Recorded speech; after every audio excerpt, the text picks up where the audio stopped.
Hello everyone, it's Cribini and Tina. Welcome to the channel. Recently I did a video on some of the things you need when you're transitioning here to the country. Yes. Okay? So we're going to go into depth, the top 3 things. And the first thing on the list is a cell phone. Yes, very important. You need a Dominican phone number. Whether that be you bring a phone and you just get a Dominican chip with the Dominican phone number, or you actually get like a pay-as-you-go or a cheap phone, you buy it and you get a landline, well, I wouldn't call it a landline, but a cell phone number in the Dominican Republic, because when you go to do things later on, as we get to 2 and 3, you're gonna find the first thing they're gonna ask is your phone number. Right, your phone number. So Yeah. you'll have American number, but now you need a Dominican number, so you can when your business, as you transition your business, They're not gonna call long distance. they're not calling long distance. So that's a must. That is very, very important.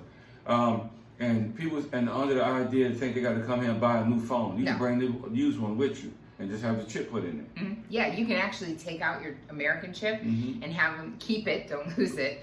Have them put in the Dominican chip while you're here. A lot of people do it. And they buy minutes and they buy data time, and when it is done, they just go and re-up the chip and call it a day. A lot of people do that when they come to visit. And another thing, don't go to the small Colado or wherever you go, LTs. Go to the big building, the big one where you got the main branch, the main building. Go to that one. Don't go to the small one. Well, you can buy the chips at the small ones if that's what you're doing, but when you want service, consistent service, then I would suggest to go to the bigger buildings, because the smaller ones are independently owned. So if all you're buying is a chip, let me reiterate, if all you're buying is a chip, meaning you're just buying time, right? Little bits of time here and there because your vacation's not that long, or you're just getting it started and you're not here on a permanent basis, then you can go to a privately owned smaller store. But my suggestion, because customer service, and if you have any problems, you need to be at the big major service buildings. And you'll know it's a huge Colado building. Like ours is like huge. Big old words on Colado. Yeah, I mean, and you can look it up online. You can look up on any of the websites or whatever. Yeah, where the big main building is, and then they'll show you tons of Colados, but they're all independently owned. We learned that the hard way. Right. And so you don't have to buy a new phone, but just make sure your phone is in good working condition.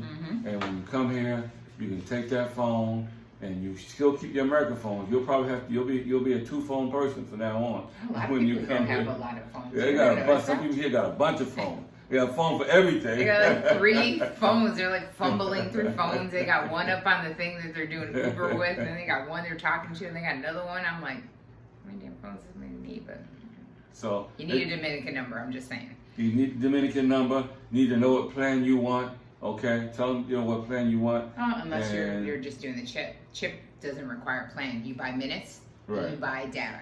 That's it. Right. You just pay for that. Like a pay-as-you-go. It's basically that's what it is. Right. We're used to the word pay-as-you-go back in the United States. Yeah. Okay. And the second thing is a bank account. Right.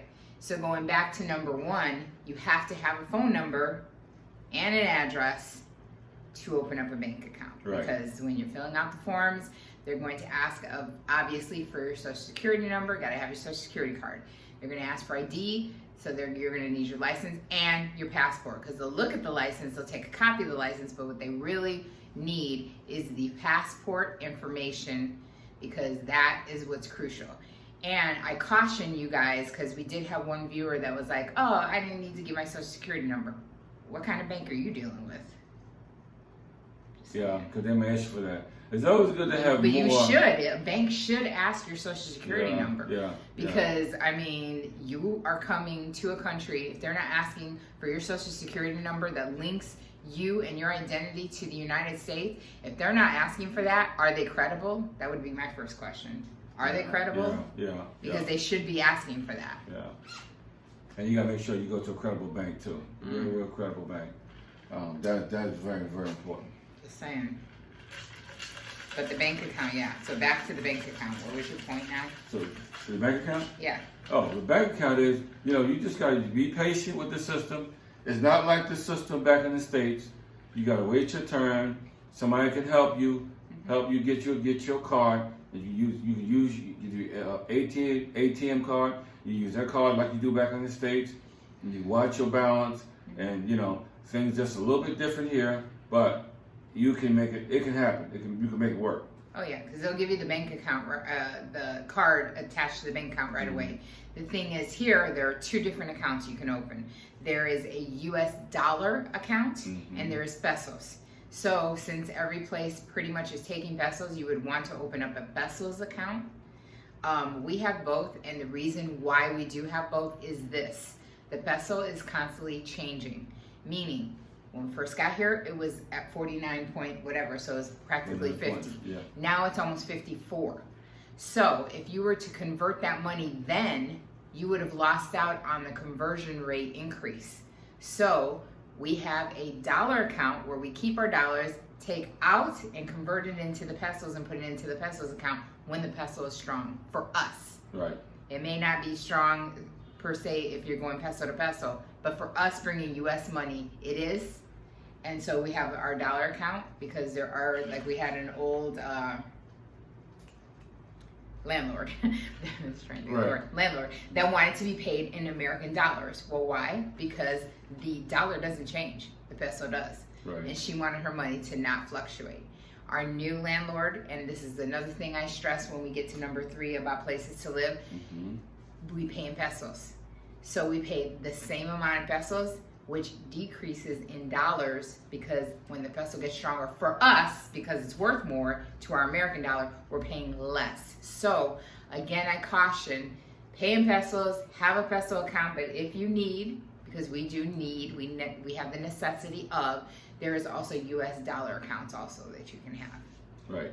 And I know you guys are going to have a lot of questions, and we got a lot of answers. I don't have them. But I tell everybody, contact the bank. Don't contact me. I do not claim to know anything about banking. But there's some things that I do know, and I can give you information. And what I don't know, I can point you to the people at the bank that can help you to get you going and give you the information. And the big banks all have websites, and they have numbers you can call. Call somebody and ask them. People were asking about interest rates, this, that. Call, hello, they're all online. Everybody, Banco Popular, Scotia Bank, both of those are in tons of different countries. Call and talk to somebody. They have someone that speaks English. They are huge banks. Banco Santa Cruz, they do have someone that can speak to you in English. They may have to transfer you a couple times, but they will get somebody on the line that can tell you what you're going to need, what to expect.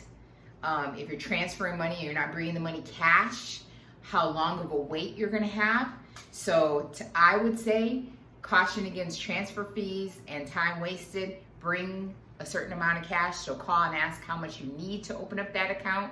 It's not much. It's not like in the U.S. where sometimes you have to have $500 or $1,000 to open an account. I can tell you Chase, you go to Chase Bank, you have to have sometimes $500 to open up a Chase account. It's ridiculous to avoid fees. So here it's not that much. Call and ask. You would be shocked. It's easy. I mean, not super easy, but it's easy as compared to the U.S., I think. And then some banks that require different things. Yeah. So when you get there or when you call, then you'll see what they require and you go from there.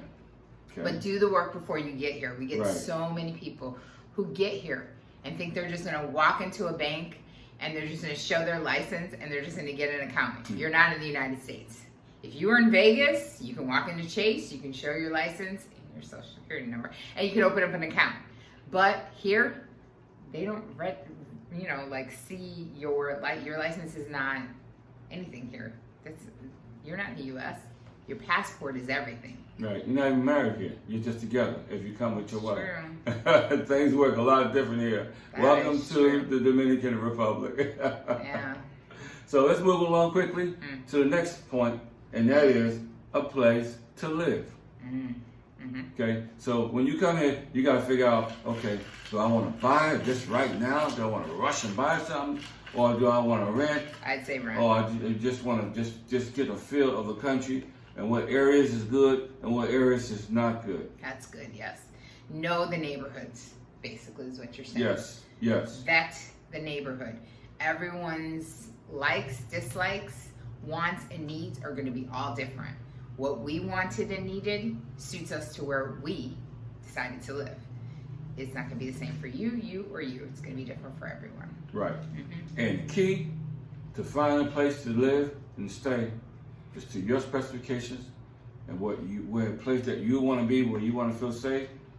But I always say this to everybody, in a lot of my videos.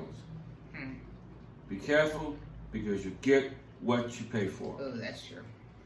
You never lie. That's true. Okay, that's the big thing about finding a place to stay. Because I've heard a bunch what of you pay for, baby. Yes, those YouTubers that are like, oh, you get a place for $200. Yeah, where am I gonna be living? And do I gotta go outside to get my damn water? Is it gonna even be hot? Does it have appliances? Am I safe? Am I gonna bring my things and then I'm gonna come back tomorrow and they're gonna be all gone? You're right. You get what you pay for. You get what you pay for, and that's what I tell all my subscribers and everybody that's here, because you can quote them cheap prices all you want, okay? Right. And I tell you what, if I want to move here and I get made a place and it's $300, because a girl did it one time here, and she got to go downstairs. Oh yeah. With a bucket. Yeah. Back in the It was like $200. She paid $200. Back, you remember that? You remember that? Yeah. You remember that show we used to watch back? It was the a Walton, YouTuber, the yes. Waltons. Oh. Okay, the Waltons. You're talking about Country, the old show. Either that or the Beverly Hillbillies. They all got a bucket. Granny, somebody going to the well to get the water. If that's what you want for $200, and your security is shady, not knowing everything gonna be, and then when you get back, then you go ahead and pay $200-$300. Go ahead, go for it. Go for it. Or if you want to be 500 miles from the city, and you got it, and that's more wear and tear you putting on your car. Because I don't like living outside the city so far that I can't get in the city and get the things that I need. I always stress it on my channel. Some people, a lot of people from up north, they got to come here to go to IKEA. Oh yeah. Yeah, you get a lot of people that have come and said, I came to Santiago to shop. I came to Santiago to, go to this certain restaurant or do this and that. And I'm like, well, shouldn't you just live where all that stuff's accessible? Like, or they'll go even further and say, well, I just spent a day trip and I'll go to San Domingo, okay, and I'll do some shopping, load up, because everything's in San Domingo pretty much, everything. Huge IKEAs, everything you want to find, for the most part, you'll find it there. Now you got that long drive back home, and it's 2 hours and some change from San Domingo to Santiago. Yeah, but Santiago, you still ain't home yet. Hold on, I go to the mall because Santo Domingo's the only one with the big mall, so I'm guilty of that. When I want to go shopping in European or American stores, I get on the bus and go to Santo Domingo for the day, shop, bring my book back home. Yeah, but it's 2 hours and change. Yeah, and that's worth the drive. 2 hours. That's a good turnaround way, on the bus. That's a good turnaround on the bus. Do your shopping and you come back home. I don't but drive, but there's a big difference going from the north and passing one city and you going to another city. Yeah. I'm hoping they'll build that mall here, the Agora Mall. They haven't done it yet, so I'm hoping they'll build that mall, so it'll save us some travel time. But other than that, hey, you gotta do what you gotta do, right? Right. So those are the three things that we just wanted to run by you. Now you guys are gonna have a lot of comments, a lot of questions, and we can work together as a community and get those problems resolved. So to cover them, just remember, get your cell phone, look into banks, because you're gonna need a bank account to get a place to live, right? And then make sure that that place to live is safe, okay? Safe and secure. Make sure that it is compatible to what you need and like, your wants and needs. And make sure you look into those neighborhoods. Every neighborhood is different. Santiago is not a city, okay? It is almost like a state, and it has municipalities in it. Look at those municipalities, which we would call neighborhoods, and make sure, even if you're staying for a visit, you're doing your homework. And I'd like to say one more thing on this subject before we Google Maps. Get off this air. Every realtor we seen charges a fee, correct? Yes, and it's usually 1 month's rent. Okay. So whatever you sign for, you're paying that realtor in a finder's fee. Unless you do it yourself. Unless you do it yourself, you're good. But if you don't, if you pay that realty, you got to pay for their time and everything else. Yes. So just keep that in mind too. So, like we always say on the channel, in the meantime, between time, life to be enjoyed. Hit that subscription notification. Yes. And guess what? We'll see you on the next video. Peace.